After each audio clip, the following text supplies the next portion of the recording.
Hey YouTube, it's your girl Dr. J, and today I'm going to talk about how we do remediation of auditory processing issues in our homeschool. Auditory processing issues is another big cause of dyslexia after vision issues like eye tracking, eye teaming.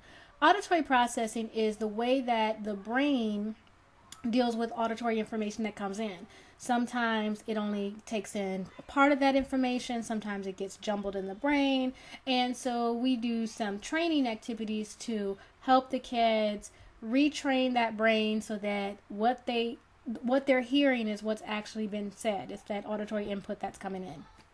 First thing, Tubaloo. This is a wonderful, cheap tool. You can get it off of Amazon or Discount School Supply from anywhere between $5 and $10. You shouldn't pay more than $10 for it. But it works really well for expressive language. I got this for my daughter. Like my daughter, she started to have some expressive language issues, and like she would say the word yellow, she would say lello.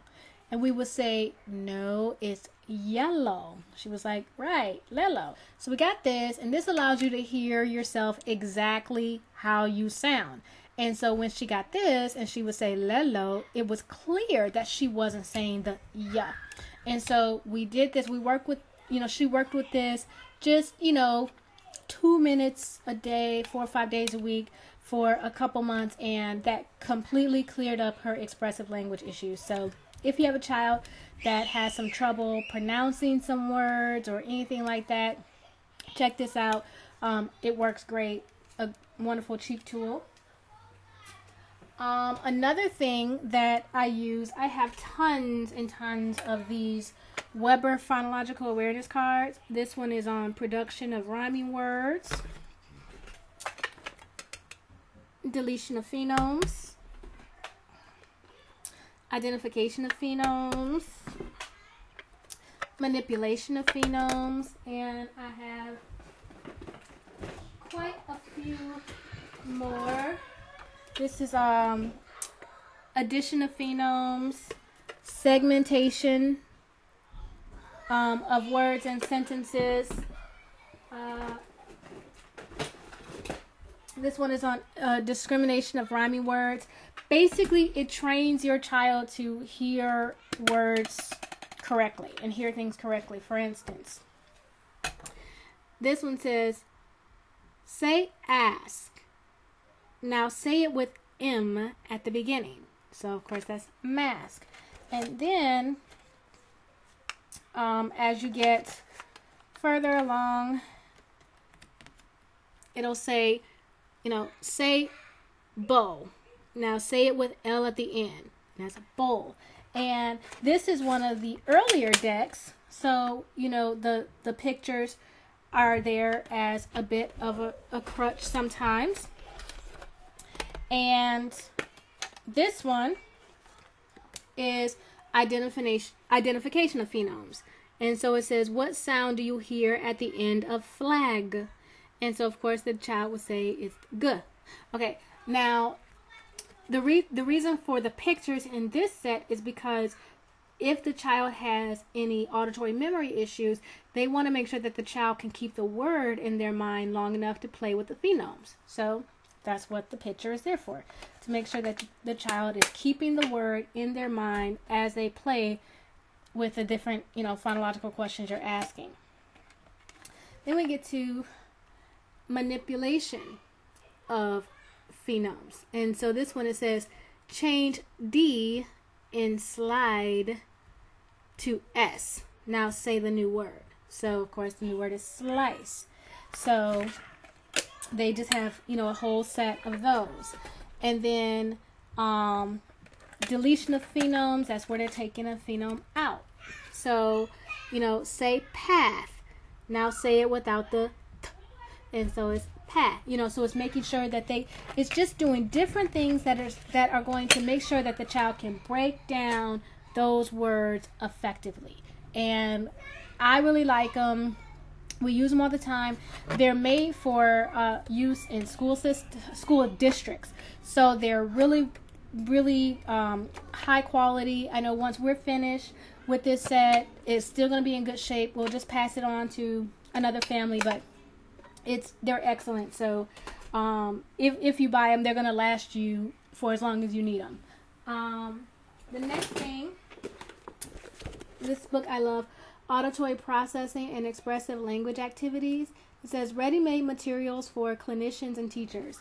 This book I bought because rather than pay somebody $150 an hour to work with the kids, I just bought this book and I can do it myself.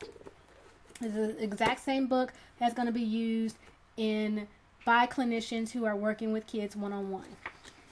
And the activities are great because, like for instance, this one says the activity is comparative exclusion, identifying sounds and words. It says explain that you are going to read a group of 3 words. Ask the student to listen carefully and then tell you which one word is different from the other 2 words in each group. So it says bike, bike, hike. So they have to tell you, oh, okay, hike was different. Hot, hat, hot. And so it's just making sure that they are listening carefully and, improving over time. This one is like, it's you on the farm, you read the paragraph and then you start to ask questions about the paragraph. Like, what was the name of the farmer? Because the name is said, in only once or twice is the farmer's name said. So they have to remember, oh, that's the farmer's name. But then it's just one small paragraph, but it asks 13 questions about that small paragraph. So it's really having kids, training them how to listen intently, how to listen for detail, how to really get a thorough understanding of things. So it's going to work really, really well. Sometimes people think that their kids aren't listening to them. Like you'll say, go in your room and make your bed. And you'll go in their room and they're folding clothes. And you go, didn't I tell you to make your bed? Didn't you hear me? Well, what happened was they heard you say, go in the room. And, they knew it had something to do with cleaning, but they didn't hear all the words that you said. So they are trying to get it right. And so this book really helps to train their ear to make sure they are hearing you intently. This is really, if your child has any sort of auditory processing issues, you must correct it before college because they are going to have a lot of lectures when they go into a college classroom. And if you miss something, like if you're sitting in my classroom and you miss even 3% of what I say, then that may affect your, ability to pass the final. And in some, classes that are, much heavier science-based or math-based, if you miss, if you go to a math class and you can't, really get exactly what the professor is saying to you, then that's going to really hinder your ability to do well. And you're going to be missing out on a lot of information. So auditory processing. And I'm sure we've all had a doctor, an accountant, lawyer, somebody who we wish would listen a little better to what we were trying to say. And so this will make your child not be that annoying professional. Okay. Next thing we have Hear Builder. We have, this one is for auditory memory. We also have one for phonological awareness, and one more, I think it's phonological processing. And so basically this auditory memory one, what it does is it helps to train them to keep information in their mind a little bit longer. Because when you are, for instance, when you're reading a word, when you're reading Mad Hat, Cat, Sack, all those little one-syllable words, that's not a problem. But as a child goes up in their reading level and they're supposed to read words like sometimes or definitely or indefinitely, if they can't keep that beginning long in their mind, long enough to attach the end, it's really hard for them to put that word together. That's why you have some kids, they can sound out words, but they can't put it together. And you're going, you just said all the sounds.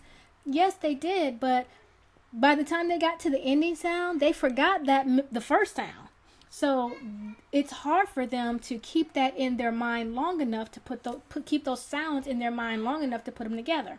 And so strengthening that memory, that auditory memory, helping them to learn to hold that information in their mind a little bit longer is really, really going to help them when it comes to reading. And then another thing we do, these are just some Sylvan spelling flashcards. And I really like these because, for instance, it'll be like this. So they have to figure out, okay, that's grass. Okay, what's the missing letter? Say, okay, the missing letter is R. And then eventually it goes, what is this person doing? They're running, and they have to figure out, okay, what's missing? And so they get they have to figure out, okay, it's run, and this is really good. This is a first grade box, but it's good because they have to learn, for running, you got to put in that extra N. And then this one, it'll show, it's a picture of a calendar that's pointing to the missing word, which is Saturday, and so they actually have to figure out how to spell that entire word, so that's going to be, we like the box. We're just at the beginning of the box with my first graders. So we just started, with the, lake, bike, hike sort of thing. And then there's, I got the box for a third grader. I haven't started this with my third grader because we're working on some other stuff and I don't want to overwhelm him. But some of the words in this one are absolute, except, so it's going to be much longer words. I love these because you get a ton of flashcards, 250 flashcards, and I know I paid less than $10 for this on Amazon. So if you want to, have an opportunity to not only spell with your child, but make sure that their auditory awareness is there, those are some really good things you can do. Like I said, I will put the web address to Super Duper Publications in the description box if you want to go look at some of their materials. And if you have any questions for me on how we deal with auditory processing, be sure to post them below. This is Dr. J, and I'm out. Bye-bye.